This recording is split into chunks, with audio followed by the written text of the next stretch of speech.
The dust rose in clouds behind the wagon as it rattled through the main street of White Oaks, New Mexico, carrying a woman whose reputation had arrived 3 days before she did. And Lydia Parker knew that by sundown she would either find shelter or die trying. The August heat of 1883 beat down mercilessly on the small mining town nestled in the Jicarilla Mountains, and she could feel every pair of eyes tracking her movement as she passed the general store, the saloon, and the assayer's office. Her dark hair clung to her neck beneath her worn bonnet, and her calico dress, once a cheerful yellow, had faded to the color of old newspapers. The letter in her pocket felt like a stone, heavy with the words that had destroyed her life back in Santa Fe. Accused of theft by the wealthy family she had served as a governess, released without references, her name dragged through the mud by people who valued their missing silver more than the truth. She pulled the wagon to a stop outside the boarding house, a 2-story structure with peeling white paint and a sign that read, "Mrs. Henderson's Respectable Lodgings." The word respectable seemed to mock her as she climbed down, her legs unsteady after 2 days of travel. Inside, the proprietress stood behind a wooden counter, her gray hair pulled back so tightly it seemed to stretch her face into a permanent expression of disapproval. "I need a room," Lydia said, trying to keep her voice steady. "Just until I can find work and a more permanent situation, Mrs." Henderson's eyes narrowed. "You would be Miss Parker, I assume? The one from Santa Fe?" The question hung in the air like an accusation. "Yes, madam, though I should tell you that the accusations against me were false. I never took anything that did not belong to me." "The Westbrook family rode ahead," Mrs. Henderson said, her mouth forming a thin line. "They warned the respectable establishments in every town within 100 miles, said you were a thief and a liar and that we should not give you shelter or employment." She crossed her arms. "I run a respectable house, Miss Parker. I cannot have someone of your character staying here." The words struck like physical blows. "But I have nowhere else to go. Please, I can pay for at least a week." "Your money is tainted, same as you are. I will not take it, Mrs." Henderson moved to the door and opened it wide. "You best be moving along." Lydia walked back into the scorching afternoon, her hands trembling. She tried the small hotel on the corner next, but the clerk took one look at her name in the register and shook his head. "Sorry, miss, we heard about you." "Cannot help." The pattern repeated itself throughout the afternoon. The seamstress claimed she had no work. The restaurant owner said his kitchen was fully staffed. The family seeking a nanny for their 3 children took one look at the reference letter.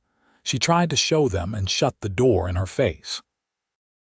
By the time the sun began its descent toward the mountains, painting the sky in shades of orange and crimson, Lydia had been rejected by every respectable household and business in White Oaks.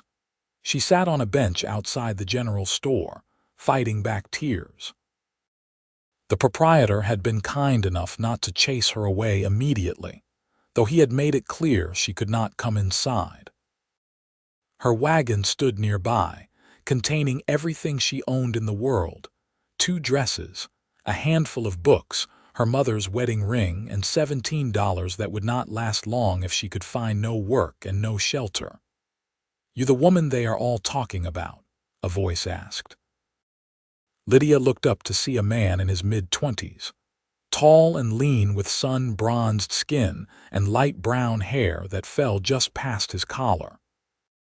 He wore the practical clothing of a working cowboy: worn denim trousers, a blue cotton shirt with the sleeves rolled to his elbows, scuffed boots, and a hat that had seen better days. But it was his eyes that caught her attention, a clear gray that seemed to see past the rumors to the person beneath.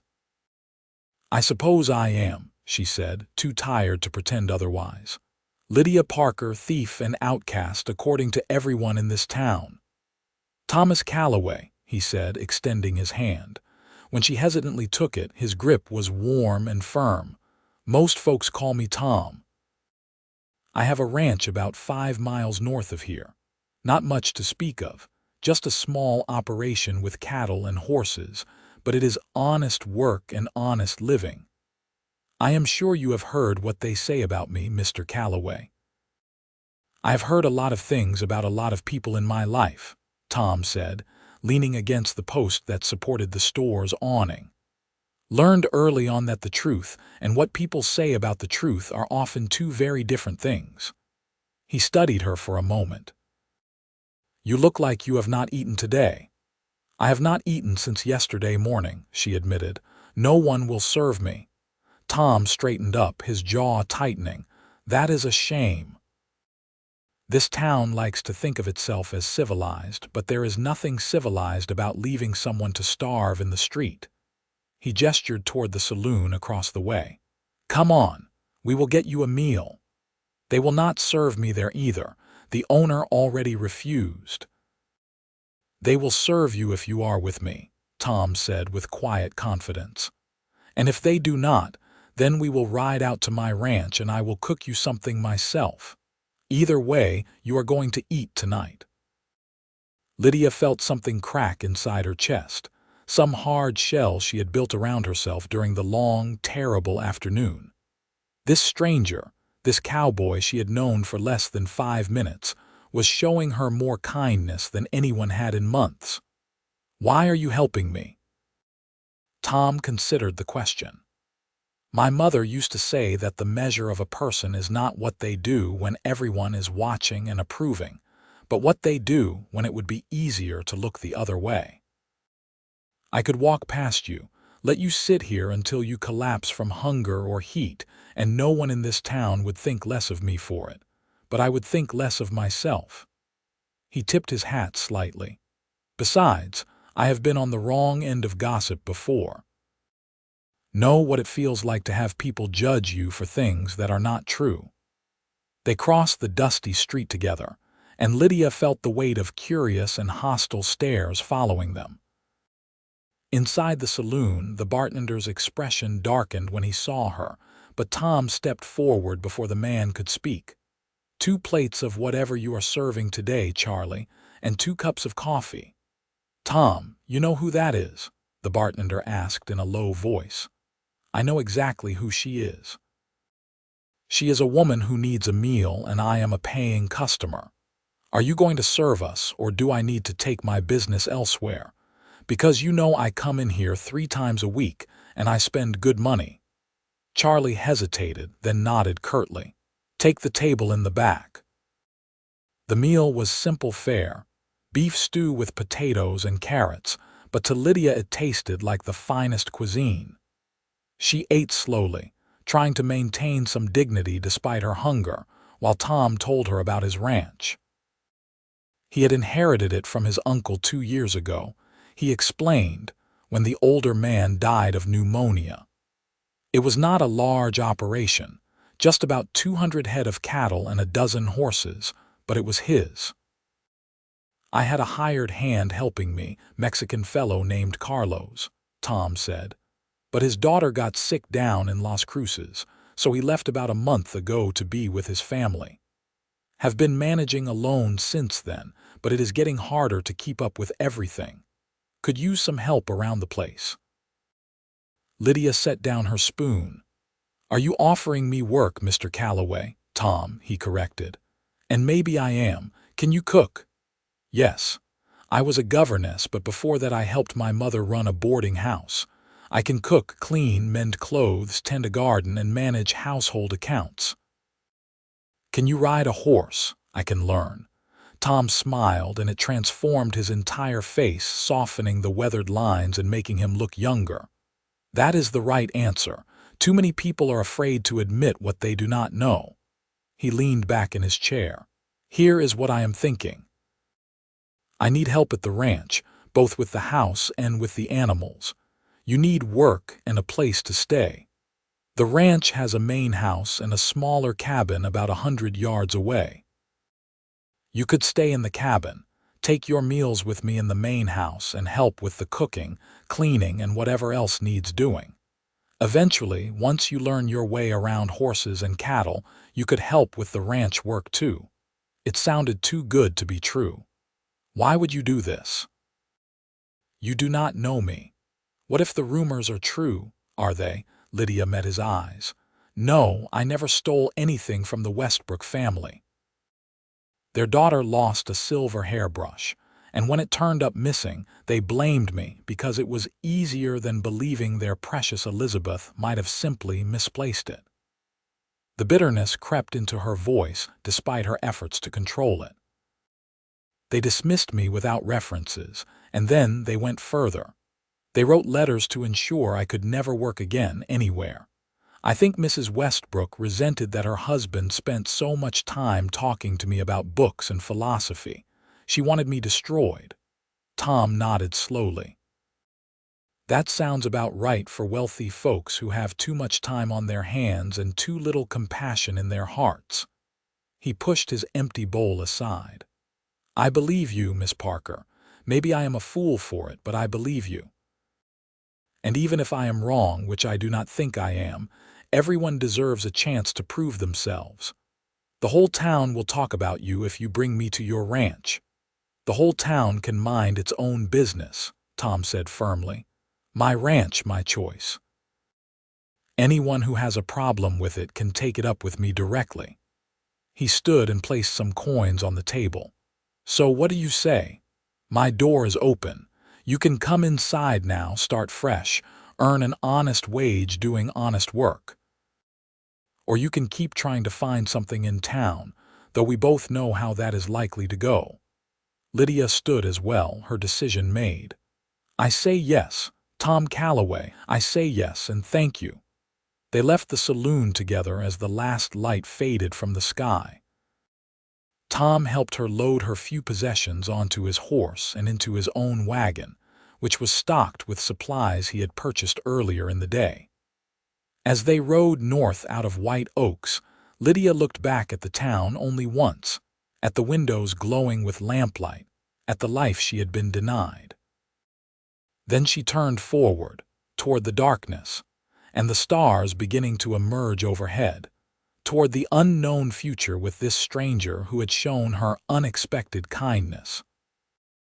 The ranch appeared gradually in the moonlight, a sturdy wooden house with a porch that wrapped around two sides, a barn that looked well-maintained, corrals for the horses, and smaller outbuildings scattered across the property. The cabin Tom had mentioned stood apart from the main house, a simple structure with a stone chimney and a single window. "It is not much," Tom said as he helped her down from the wagon, "but it is clean and the roof does not leak. I fixed it up last spring thinking I might need it for a hired hand." Inside, he lit a lamp to reveal a single room with a narrow bed, a small table and chair, a wood stove for heat, and some shelves on the wall. Compared to the uncertainty she had faced just hours ago, it looked like a palace. "There are blankets in the chest at the foot of the bed," Tom said. "I will bring you some water from the well, and tomorrow we will get you properly settled. For tonight, just rest. I imagine you have not slept well in a while." He was right about that. Even after he left and she changed into her nightgown, exhaustion pulling at every muscle, Lydia found herself lying awake in the unfamiliar bed, listening to the night sounds of the ranch.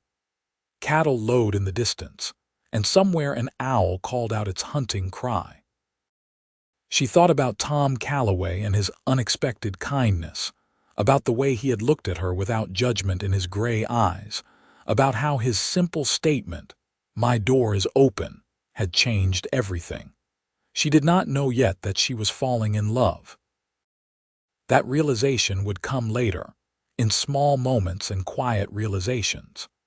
But she knew that something had shifted in her life, that the universe had placed her in the path of a good man when she needed one most, and that maybe, just maybe, her story was not over after all. Morning came with the crow of a rooster and sunlight streaming through the cabin window.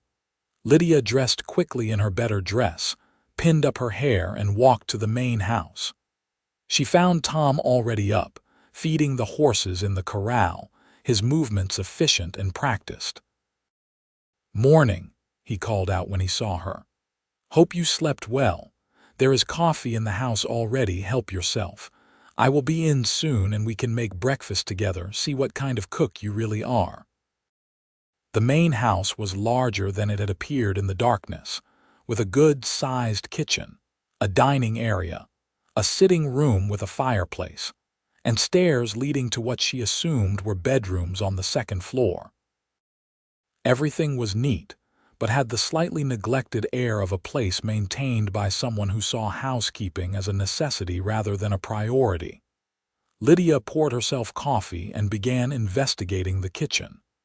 She found flour, salt, bacon, eggs from Tom's chickens, and some slightly stale bread.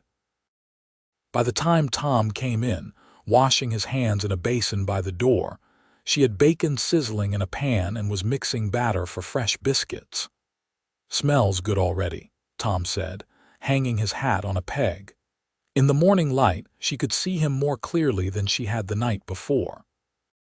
He had a strong jaw with a day's worth of stubble, a straight nose that looked like it had been broken at least once, and those remarkable gray eyes that seemed to hold both kindness and steel. He was not handsome in the polished way of the wealthy men she had known in Santa Fe, but there was something solid and real about him that she found infinitely more appealing. They worked together easily, Tom setting the table while Lydia finished cooking. Breakfast was a quiet affair at first, both of them feeling out the strange new dynamic of their arrangement. Finally, Tom broke the silence. "I want to make something clear," he said. "You are not a servant here, not in the way you might be thinking. Yes, I am paying you wages, and yes, there is work to be done, but this is a partnership of sorts. We are both working to keep this ranch running. I will never raise my voice to you or treat you poorly, and if you ever feel unsafe or uncomfortable, you can leave any time. I will even drive you to the next town over if White Oaks is too hostile." "Why are you being so kind to me?" Lydia asked. "And please, I want the real answer, not just talk about your mother's wisdom, though I am sure she was a wonderful woman." Tom set down his coffee cup and met her eyes. 3 years ago, I was engaged to be married. Her name was Sarah, and I thought she was the love of my life. 2 weeks before the wedding, I found out she had been courting another man behind my back, a banker from Santa Fe who had more money and better prospects. She broke off the engagement and married him within a month. He paused, old pain flickering across his face. The whole town talked about it. Some people said I must have done something to drive her away. Others said I was not man enough to keep a woman. There were rumors that maybe I drank too much or gambled or had some dark secret. None of it was true, but people believed what they wanted to believe. "I am sorry," Lydia said softly. "That must have been terrible." It was. But it taught me something valuable about how quick people are to judge, and how little truth matters when a good story is involved.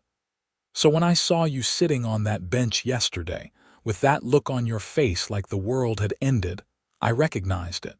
I recognized you." He reached across the table and briefly touched her hand. "We all deserve someone to believe in us when no one else will." The touch was brief but electric, sending warmth up her arm. Lydia pulled her hand back, not out of fear or discomfort, but because the feeling was so intense it frightened her. "Thank you," she managed. "I will work hard, I promise. You will not regret helping me." "I know I will not," Tom said with quiet confidence. The days that followed fell into a rhythm.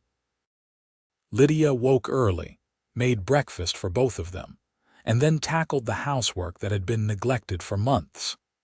She scrubbed floors, washed windows, organized the pantry, and began the enormous task of mending Tom's extensive collection of damaged clothing. In the afternoons, Tom taught her about the ranch, showing her how to approach the horses without startling them, how to identify which cattle were pregnant or sick, how to mend a fence and fix a broken gate. He was a patient teacher, never making her feel stupid when she made mistakes, always encouraging her to try again. When she finally managed to saddle a horse by herself on the fourth day, his pride in her accomplishment was genuine and infectious. "You are a natural," he said, watching her adjust the cinch. "Most people take a week to get comfortable around horses. You managed it in half that time." "I have a good teacher," Lydia replied, and the smile he gave her made her heart skip. She was falling in love with him. She realized one evening as they sat on the porch after dinner, watching the sunset paint the mountains gold and purple. It was not the dramatic, sudden love of romantic novels, but something quieter and deeper, built on shared meals and easy conversations, on the way he never made her feel lesser or broken, on how he had taken a chance on her when no one else would. But she said nothing. How could she? He was her employer, her benefactor, and possibly the only friend she had in the world. To declare her feelings would be to risk everything she had rebuilt. So she kept silent and treasured every moment they spent together, every smile, every accidental touch, every conversation that stretched late into the night. Tom, for his part, was fighting his own battle. He had not expected to feel this way about Lydia, had not planned for the way her laughter made his heart lift, or how her presence made the ranch feel less lonely. He had offered her work because it was the right thing to do, but somewhere along the way, right had become wonderful, and wonderful had become necessary. He found himself looking for excuses to be near her, to teach her new things, to hear her opinions on everything from books to breeding cattle. But he held back. She had been hurt badly by the Westbrook family, betrayed and cast out, and the last thing she needed was pressure from him. She needed time to heal, to rebuild her confidence, to feel safe. So he kept his feelings to himself, and tried to be content with friendship, even as every day made that contentment harder to maintain. 3 weeks after Lydia's arrival, a rider came to the ranch. Tom was working on fixing a section of the barn roof when he saw the man approaching, and something about the expensive horse and fine clothes made him wary. He climbed down and intercepted the visitor before he could reach the house. "Can I help you?" Tom asked. The man was in his 50s, well-fed and self-important, with a thick mustache and cold eyes. "I am looking for a woman named Lydia Parker. I was told she might be working here." "Who is asking?" "My name is Richard Westbrook. Lydia used to work for my family in Santa Fe. We had some items go missing, and I have reason to believe she may have taken them when she left our employ." Tom felt anger rise in his chest. "Miss Parker did not take anything from you. She told me what happened, how your family blamed her for your daughter's carelessness." Westbrook's expression hardened. "She has been filling your head with lies, I see. That is what thieves do, young man. They lie and manipulate until you do not know which way is up." "I know exactly which way is up," Tom said, his voice cold. "I know that you are a wealthy man who destroyed a woman's reputation to cover up for your spoiled child. I know that you wrote letters to every town within 100 miles to make sure Lydia could never work again. And I know that you are not welcome on my property." "I could have the law involved in this," Westbrook threatened. "Go ahead. But you will need proof, which you do not have because Miss Parker did not steal anything. And if you try to spread your lies about her here, I will make sure everyone knows exactly what kind of man you really are." Tom took a step closer. "Now get off my land before I throw you off." Westbrook stared at him for a long moment, then wheeled his horse around and rode away. Tom watched until he was out of sight, his hands clenched into fists. When he turned, he saw Lydia standing in the doorway of the house, her face pale. "You heard?" he asked. "Enough," she said, her voice shaking. "Tom, I am so sorry. I never thought he would come here. I am bringing trouble to you." "You are not bringing trouble." "He is trouble, but we just sent him packing." Tom walked to her, wanting to comfort her but not sure how. "Are you all right?" "I am angry," Lydia said, and indeed her eyes were blazing now. "I am so tired of being afraid of these people, of letting them control my life. They took my job, my reputation, my future, and I just accepted it. But I will not let them take this too. I will not let them ruin what we are building here." "What we are building," Tom repeated softly. "I like the sound of that." Their eyes met and something passed between them, unspoken but powerful. Lydia saw in Tom's face not just friendship but something deeper and more profound, and it gave her courage. "Tom, I need to tell you something." "I need to tell you something too," he said. "You first," Lydia urged. Tom took a breath. "I care about you, Lydia. More than I should, probably, given that I am your employer and you have only been here a few weeks. But I cannot help it. You make me laugh, you make me think. You make this ranch feel like a home instead of just a place. I wake up looking forward to breakfast with you, and I go to bed thinking about our conversations. If that makes you uncomfortable, I understand and nothing has to change. But I needed you to know." Lydia felt tears spring to her eyes, but they were happy tears. "That does not make me uncomfortable. It makes me happier than I have been in years, because I feel the same way. I have been falling in love with you, Tom Calloway, since the moment you offered me that meal in the saloon. You believed in me when no one else would. You gave me a chance when the whole world said I did not deserve one, and you have treated me with more respect and kindness than anyone in my entire life." "You are falling in love with me?" Tom asked, his voice full of wonder. "I am absolutely in love with you," Lydia corrected. "Past tense, present tense, future tense if you will have me." Tom closed the distance between them and took her hands in his. "I will have you in every tense there is. I love you, Lydia Parker. I love your strength and your intelligence and your courage. I love how you never gave up, even when you had every reason to. I love how you throw yourself into learning new things, and how you hum when you cook, and how you always save the last biscuit for me even though I know they are your favorite too." "You notice that?" Lydia asked, laughing through her tears. "I notice everything about you," Tom said, and then he kissed her. It was a gentle kiss at first, tentative and sweet, but it deepened quickly as weeks of suppressed longing poured out. When they finally pulled apart, both were breathing hard, and Tom rested his forehead against hers. "Marry me," he said. "I know it is fast, I know we should probably wait, but I also know what I want, and I want you. I want to build a life with you, right here on this ranch. I want to wake up next to you every morning and fall asleep beside you every night.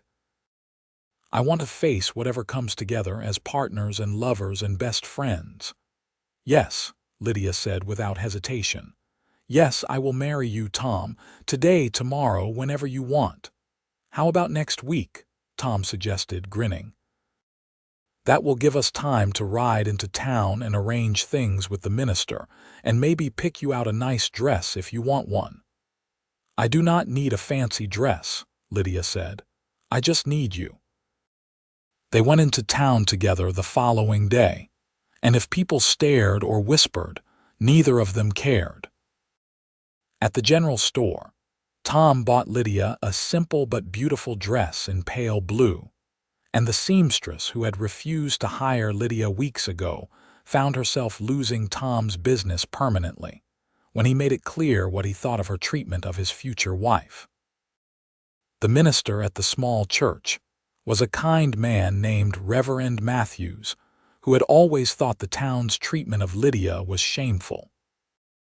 He readily agreed to perform the ceremony and even offered the use of the church, though Tom and Lydia decided they would rather be married on the ranch. under the open sky they both loved. The next week passed in a blur of preparation. Lydia cooked enough food for a small celebration, and Tom invited the few friends he trusted from neighboring ranches. There were only about a dozen guests in total, but that was exactly how they wanted it, intimate and meaningful rather than showy. On the day of the wedding, Lydia woke in her cabin for the last time, knowing that tonight she would sleep in the main house as Tom's wife. She put on the blue dress and pinned her dark hair up with her mother's silver combs, the only jewelry she owned. When she walked to where Tom waited near the barn, the mountains rising purple and majestic behind him, she saw his eyes fill with tears. "You are the most beautiful thing I have ever seen," he said when she reached him. "You are not so bad yourself," Lydia replied, taking in his clean white shirt and black vest, his hair neatly combed and his face freshly shaven. Reverend Matthews performed a simple ceremony, speaking of love and commitment, of two people choosing each other in a world that too often tried to keep people apart. When it came time for the vows, Tom took Lydia's hands and spoke from his heart. "I promise to believe in you always, even when you doubt yourself. I promise to stand beside you in good times and bad, in wealth and poverty, in health and sickness. I promise to make you laugh when you are sad, to hold you when you are scared, and to love you with everything I have for all the days of my life." Lydia's voice was strong and clear as she made her own promises. "I promise to be your partner in all things, to work beside you and dream beside you. I promise to trust you with my heart, even though it has been broken before. I promise to choose you every day in every way for as long as I live." They exchanged simple gold bands that Tom had purchased in town, and when Reverend Matthews pronounced them husband and wife, Tom pulled Lydia into his arms and kissed her deeply, to the whoops and applause of their small gathering. The celebration that followed was joyful and unpretentious. They ate Lydia's cooking and drank wine that one of the neighbors had brought, and someone produced a fiddle so there could be dancing. Tom and Lydia danced together as the sun set, holding each other close, neither of them quite believing their good fortune. "What are you thinking about?" Tom murmured into her ear. "I am thinking about how a month ago I thought my life was over," Lydia said. "I thought I would die alone and forgotten, punished forever for something I did not do. And now I am here, married to the most wonderful man I have ever known, with a home and a future. It feels like a dream." "If it is a dream, then we are both dreaming it," Tom said, "and I never want to wake up." Later, after the guests had gone home and the stars filled the sky, Tom carried Lydia over the threshold of the main house. In his bedroom, which was now their bedroom, he set her down gently and cupped her face in his hands. "Are you sure?" he asked. "We can wait if you want to. There is no rush." "I have never been more sure of anything," Lydia said and kissed him. Their wedding night was tender and passionate, a joining of not just bodies but souls. Tom was gentle with her, attentive to her needs and her pleasure, and when they finally lay tangled together in the darkness, both exhausted and happy, Lydia felt a completeness she had never known existed. "I love you," she whispered. "I love you more," Tom replied, kissing her forehead. "Impossible," Lydia said, already drifting toward sleep in the safety of his arms. The months that followed were the happiest of Lydia's life. She and Tom fell into an easy partnership, working the ranch together, making decisions as a team, building the life they had both dreamed of.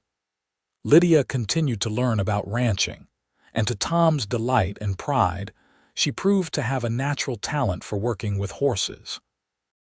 She had a gentle touch and an intuitive understanding of their moods, and soon she was helping to break and train the young ones. In October, they made a trip to Santa Fe to visit Tom's sister Margaret, who had been unable to attend the wedding due to her own pregnancy. Margaret took to Lydia immediately, and over dinner one evening she pulled her brother aside. "You found a good one," Margaret said, watching Lydia play with Margaret's young son. "Do not let her go." "I do not plan to," Tom said. "She is the best thing that ever happened to me." While in Santa Fe, they encountered the Westbrook family at a restaurant. Richard Westbrook glared at them from across the room, but his wife Elizabeth looked away quickly, shame coloring her face. Their daughter, the one whose carelessness had started everything, stared at Lydia with something that might have been regret or envy. Tom placed his hand over Lydia's on the table. "We can leave if you want." "No," Lydia said firmly. "They do not have power over me anymore. Let them look. Let them see how happy I am, how well things turned out. Let them wonder if maybe they made a terrible mistake." That winter was mild, and Lydia discovered she was pregnant in January of 1884. Tom was overjoyed, immediately becoming even more protective and solicitous of her needs. He insisted she stop doing the heavier ranch work, though Lydia refused to give up her horses entirely. "I am pregnant, not fragile," she told him when he tried to prevent her from riding. "Women have been having babies and working for thousands of years." "But none of those women were carrying my child," Tom countered. "Humor me, please. I just want you and the baby to be safe." They compromised, with Lydia agreeing to take things easier and Tom agreeing to stop hovering quite so much. As her belly grew, they spent evenings planning for the baby, discussing names and converting one of the spare bedrooms into a nursery. "If it is a boy, I want to name him after your father," Lydia said one evening as they painted the nursery walls a soft yellow. Tom paused, his brush held in midair. "You would do that, of course. From everything you have told me, he was a good man, and if we have a son, I want him to know about the grandfather he never met. And if it is a girl, then I want to name her Grace, because that is what you gave me when I needed it most," Lydia said. "Grace and a second chance." Tom set down his brush and pulled her into his arms, careful of her pregnant belly. "You gave me those same things. I was lonely and hurt and closed off before you came into my life. You opened me up again, made me believe in love and trust and the possibility of happiness." Their son was born in September of 1884, on a cool morning when the leaves were just beginning to turn gold. The birth was long and difficult, and there were moments when Tom feared he might lose both Lydia and the baby. But she was strong, stronger than he had ever imagined, and when the midwife finally placed the squalling infant in his arms, Tom wept with relief and joy. "Meet James Thomas Calloway," Lydia said tiredly from the bed, smiling at her husband and son. "Our little Jamie." Tom had never known he could love anything as much as he loved the two people in that room. He brought the baby to Lydia, placing him gently in her arms, and marveled at the miracle of them, his wife and his son, his whole world contained in one small space. "Thank you," he said, kissing Lydia's damp forehead. "Thank you for him, for everything." Jamie was a healthy, happy baby who seemed to inherit his mother's dark hair and his father's gray eyes. He was also, to his parents' exhaustion, a child who did not believe in sleeping through the night. They took turns walking him at 2 in the morning, singing lullabies and telling him stories, and on the nights when they were both awake, they would sit together in the rocking chair Tom had made, with Jamie between them, and talk about the future. "I want more of these," Tom said one night, gently touching Jamie's tiny hand. "Maybe 3 or 4 more." "Ask me again when this one is sleeping through the night," Lydia replied, but she was smiling.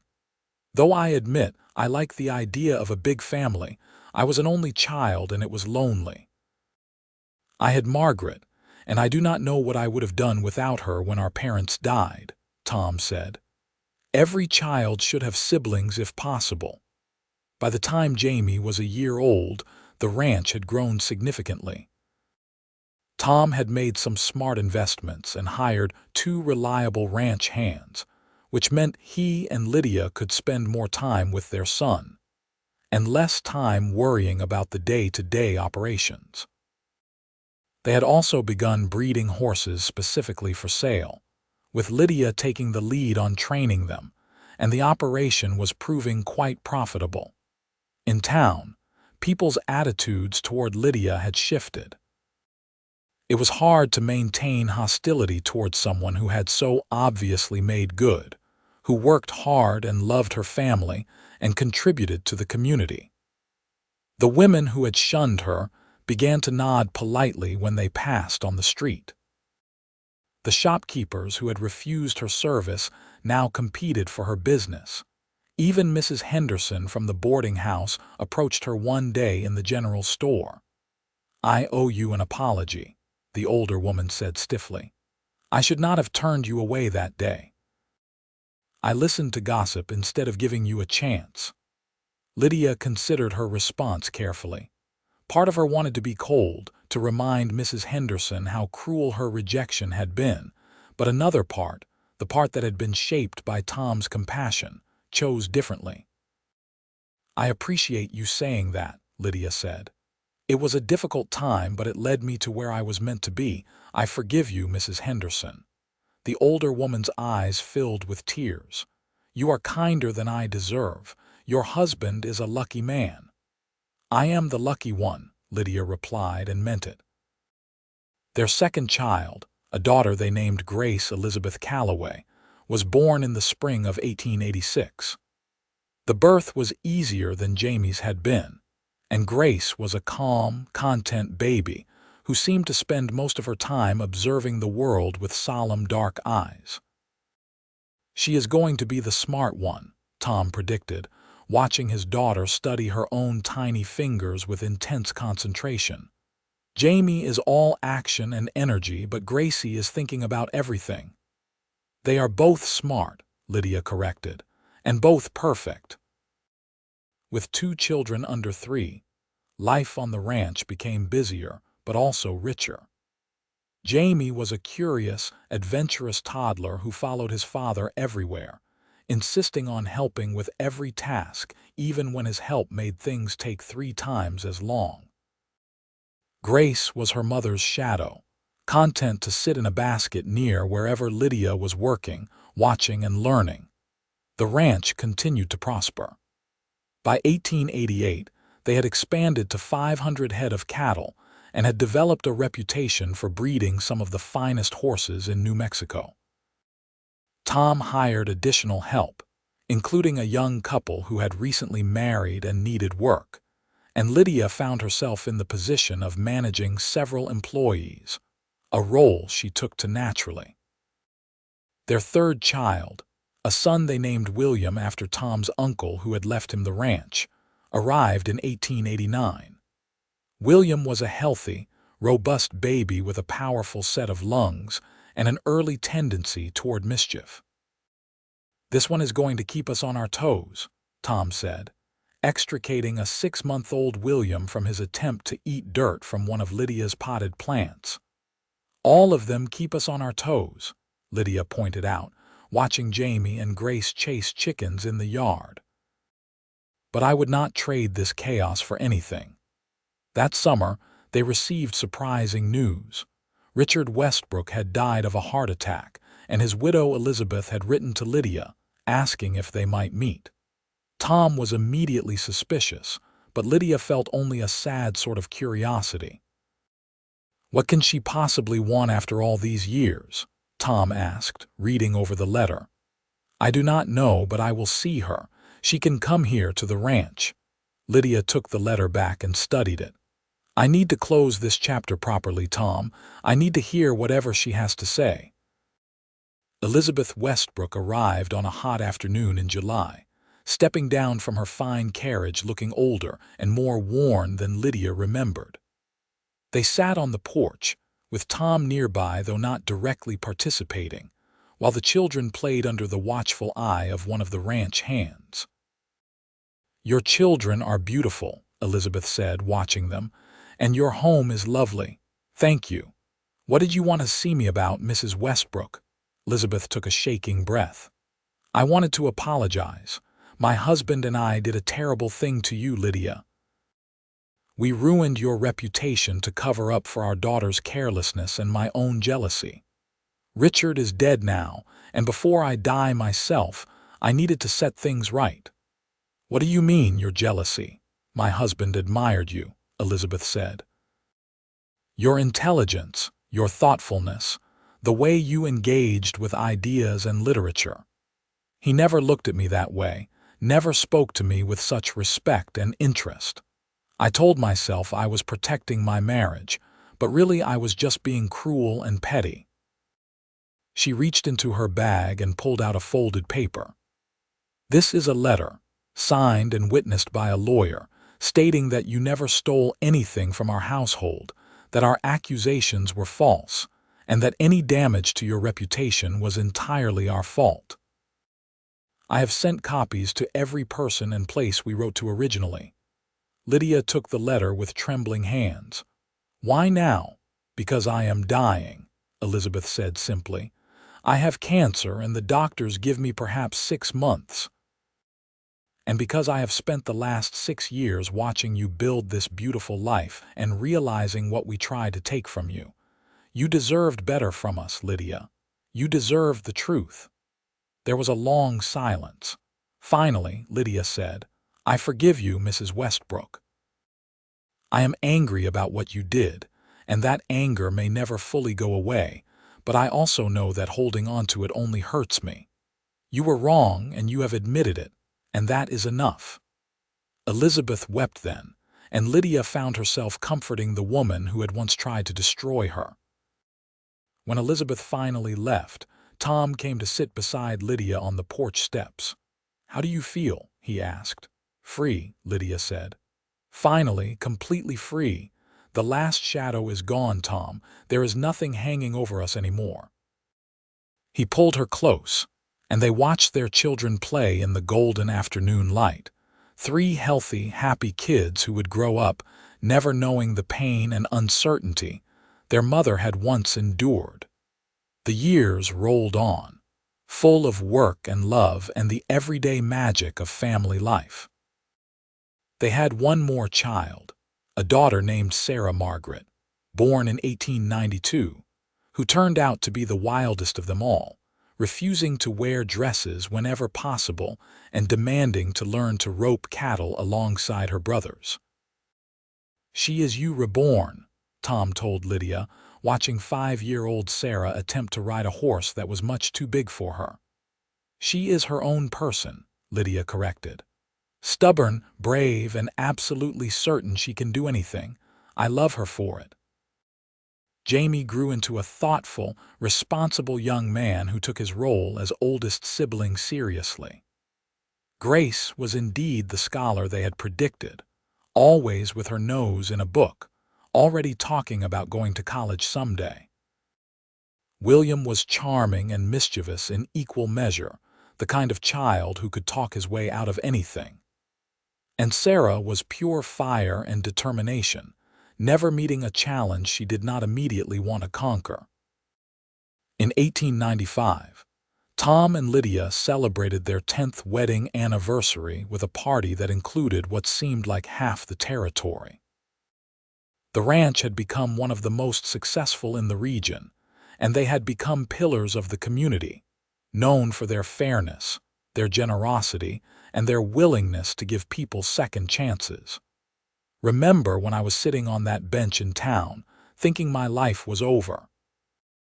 Lydia said to Tom as they danced together under strings of lanterns, their children and friends celebrating around them. I remember a beautiful, strong woman who refused to give up, even when everyone had given up on her, Tom replied. I remember thinking that I wanted to know her better and thanking God that I had the courage to speak to her. My door is open, Lydia quoted softly. Those were the words that changed my life. Our door is open, Tom corrected. And it always will be, for people who need help, for family and friends, for the kids we have and any grandchildren who might come someday. You are already thinking about grandchildren, Lydia laughed. Jamie is only 11. I plan ahead, Tom said, spinning her. Besides, knowing Sarah, she will probably get married at 16 and start producing cowboys immediately. Do not even joke about that, Lydia said, but she was smiling. They danced into the night, surrounded by love and laughter. Two people who had found each other at exactly the right moment, who had built something beautiful from ashes and rejection and unexpected kindness. By the time New Mexico achieved statehood in 1912, Tom and Lydia had become respected elders in White Oaks. Their children had all grown and started their own lives, though they remained close to the ranch and to their parents. Jamie had married a schoolteacher and taken over most of the daily operations of the ranch. Grace had indeed gone to college, becoming a teacher herself, and had married a lawyer from Santa Fe. William had shocked everyone by becoming a minister, bringing his charm and mischief into the service of the church. And Sarah, true to her rebellious nature, had married a Navajo man she met while he was working as a ranch hand, and together they were starting their own horse breeding operation.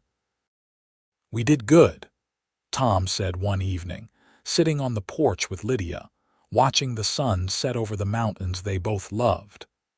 They were in their 50s now, their hair gray and their faces lined with years of sun and laughter, but to each other they were as beautiful as they had been at 20. "We did very good," Lydia agreed, taking his hand. Their fingers intertwined automatically, the way they had thousands of times over the years. "You ever think about what your life would have been like if I had not talked to you that day?" Tom asked. "Sometimes," Lydia admitted. "But not often, because it makes me sad to imagine a world where we did not find each other.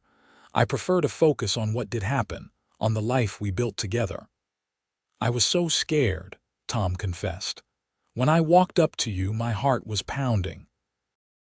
I kept thinking you would tell me to leave you alone, or that I was making things worse by drawing attention to you." "I was scared too," Lydia said. "I was scared that you would turn out to be cruel, or that you would want something from me I could not give. But then you looked at me with those kind eyes and I knew I could trust you." Tom brought her hand to his lips and kissed it gently. "Best decision I ever made talking to you. Second best was asking you to marry me." "What is the third best?" Lydia asked, curious. "Every day I chose to keep loving you," Tom said. "Every morning I woke up and decided all over again that you were my favorite person in the world. That is not one decision, really, but thousands of them, and I am grateful for every single one." Lydia felt tears in her eyes.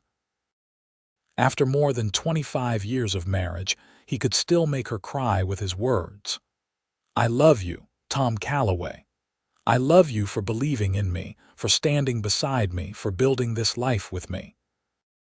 I love you for being the father of my children and my best friend and the man who saved me when I needed saving most." "We saved each other," Tom said. "I was just as lost as you were, just in a different way. You brought joy back into my life, Lydia. You made me believe in goodness again." They sat together in comfortable silence as the stars began to emerge, holding hands and counting their blessings. They had 4 children, 9 grandchildren so far, with more likely on the way, a ranch that had prospered beyond their wildest dreams, and most importantly, they had each other. White Oaks had changed over the years, growing and evolving from a rough mining town into a more settled community.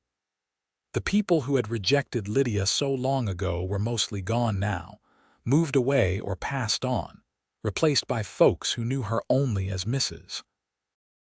Calloway, the successful rancher and beloved community member.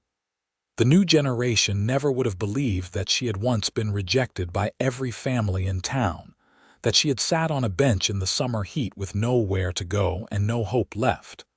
But Tom and Lydia never forgot.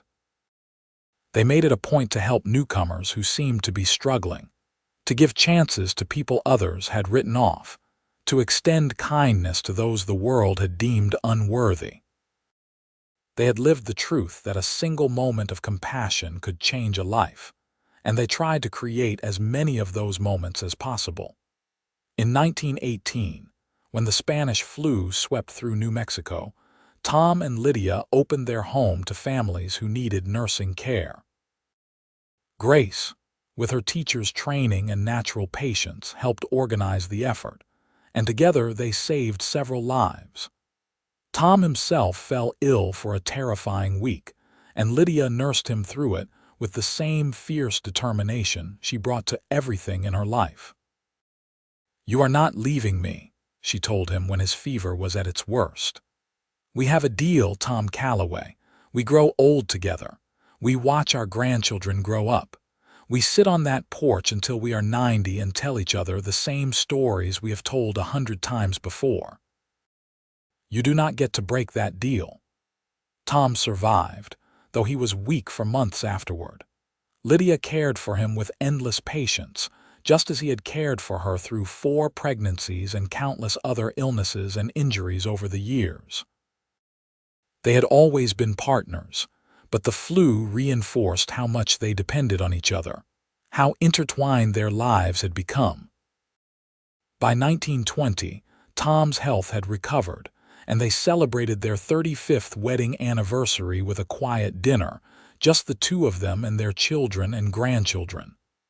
Sarah, always dramatic, made a toast. "To my parents, who showed me what love looks like. You taught me that it is not about grand gestures or perfect moments, but about choosing each other every day, about working together and laughing together and never giving up on each other. You gave me the courage to follow my heart, and I am forever grateful." All 4 children echoed the sentiment, each adding their own memories and gratitude. Lydia and Tom listened with full hearts, overwhelmed by the family they had created, the legacy of love they were leaving behind. Later, alone in their bedroom, Tom held Lydia close. "We did it," he said softly. "We built the life we dreamed about." "We did better than that," Lydia replied. "We built something neither of us could have dreamed about alone. Together, we created magic." They made love that night with the slow, deep passion of people who knew each other's bodies as well as their own, who had learned over decades exactly how to give and receive pleasure. Afterward, wrapped in each other's arms, Lydia traced the familiar lines of Tom's face. "Do you remember what you said to me that first day?" she asked. "My door is open. Come inside now." "Best words I ever spoke," Tom said. "They were the beginning of everything," Lydia agreed. "Of this family, this ranch, this life, of us." The years continued to pass, bringing both joy and sorrow. They lost friends and saw their children face their own challenges and triumphs. The ranch continued to thrive under Jamie's management, with William helping out when his church duties allowed, and both girls visiting regularly with their growing families. In 1928, they celebrated their 40th anniversary. Tom was 70 now, Lydia 65, and while age had slowed them down, it had not diminished their love or their enjoyment of life. They still rode horses together when the weather was nice, still sat on the porch every evening, still held hands constantly. 40 years, Tom marveled. "Sometimes it feels like yesterday that I saw you sitting on that bench. Other times it feels like I have loved you my entire life." "You have loved me for all the life that matters," Lydia said. "Everything before you was just preparation, just waiting for you to find me." "Or for you to find me," Tom countered. "I think we found each other, really. 2 lost souls who recognized something in each other." They were sitting on their beloved porch, watching yet another sunset paint the sky in spectacular colors. Their grandchildren were playing in the yard, the youngest just learning to walk, the oldest already 14 and talking about college. The ranch stretched out around them, prosperous and beautiful, a testament to decades of hard work and love. "If you could go back," Tom asked, "would you change anything? Would you warn yourself about the Westbrooks, avoid that whole situation?" Lydia considered the question seriously. "No," she finally said, "because if things had not happened exactly as they did, I might never have come to White Oaks. I might never have been sitting on that bench when you walked by. Every terrible thing that happened led me to you, Tom. So no, I would not change a thing." "Good answer," Tom said, kissing her temple, "because I would not change anything either. Every moment of my life, good and bad, brought me to the place where I could recognize you as the person I was meant to find." As the sun dipped below the mountains and the first stars appeared, their children and grandchildren joined them on the porch. Someone had brought a guitar, and they sang old songs together, the kind that Tom and Lydia had danced to at their wedding, the kind that had soundtracked their long, happy marriage. Lydia looked around at the faces of the people she loved most in the world, at the home they had built, at the life they had created from rejection and kindness and stubborn determination. She thought about the young woman she had been, desperate and alone, and convinced her life was over. She wished she could go back and tell that woman what was coming. Tell her that the worst day of her life would turn out to be the first day of her real life, that the cowboy who approached her would become her whole world. But maybe that young woman had known on some level. Maybe when Tom had said, "My door is open, come inside now," she had recognized not just an offer of shelter, but an invitation into love and partnership and everything she had ever dreamed of. Tom squeezed her hand, and she looked over to find him watching her with those same gray eyes that had first captivated her so long ago. They did not need words anymore after 40 years of marriage. They could communicate everything in a glance, a touch, a smile. "I love you," she mouthed. "I love you more," he mouthed back. And she laughed, because they had been having this argument for 4 decades and neither of them ever planned to concede. The music continued, and the stars multiplied overhead, and Tom and Lydia Calloway sat surrounded by love, living proof that sometimes the worst moments lead to the best lives, that kindness can change everything, and that true love, once found, lasts forever. As the years went on, they became the story the town told when people needed hope. When someone was down on their luck or facing rejection, people would say, "Remember Tom and Lydia Calloway. Remember how she was turned away by everyone, and he offered her shelter and hope. Look at what they built together." The story became legend, polished and perfected through retelling, but the heart of it remained true. A woman rejected, a man who believed in her, and a love that transformed both their lives. They lived to see the Great Depression, and true to their nature, they helped however they could, employing people when others were letting workers go, sharing their harvest with families who were struggling. They had been on the edge of desperation once, and they never forgot what it felt like. In 1935, on their 45th anniversary, their children threw them a huge party. The entire town seemed to be there, multiple generations celebrating a couple who had become the heart of the community. Tom and Lydia danced together one more time, moving slowly to accommodate Tom's arthritis and Lydia's bad hip, but still graceful, still clearly in love. 45 years, Tom said as they swayed together. "And I still get butterflies when you smile at me." "You are a sentimental old fool," Lydia said affectionately. "You're sentimental old fool," Tom corrected. "Mine," Lydia agreed, resting her head on his shoulder. "Always mine." They continued on for several more years, watching their grandchildren grow up and start producing great-grandchildren. They had lived long enough to see the ranch pass to the 3rd generation, with Jamie's oldest son taking over day-to-day operations. They had lived long enough to see Sarah's children become renowned horse trainers, Grace's children become successful professionals, and William's children follow him into the church. Tom passed away in his sleep in 1938 at the age of 80, with Lydia holding his hand. His last words to her were, "Thank you for saying yes." "Thank you for asking," Lydia whispered back, and held him as he slipped away peacefully, a slight smile on his face. Lydia lived another 2 years without him, though everyone could see that half of her had gone with Tom. She spent her days on the porch they had loved, watching the mountains, telling stories about her husband to anyone who would listen. She never stopped wearing her wedding ring, and she never stopped talking to Tom as though he were still there beside her. When she died in 1940, at the age of 77, she was surrounded by her children and many of her grandchildren. Her last words were, "Tell your grandfather I am coming home." They buried her next to Tom on a hill overlooking the ranch, under a large oak tree they had planted together on their 10th anniversary. The headstone read, "Tom and Lydia Calloway. He opened his door. She walked through. Together they built a legacy of love."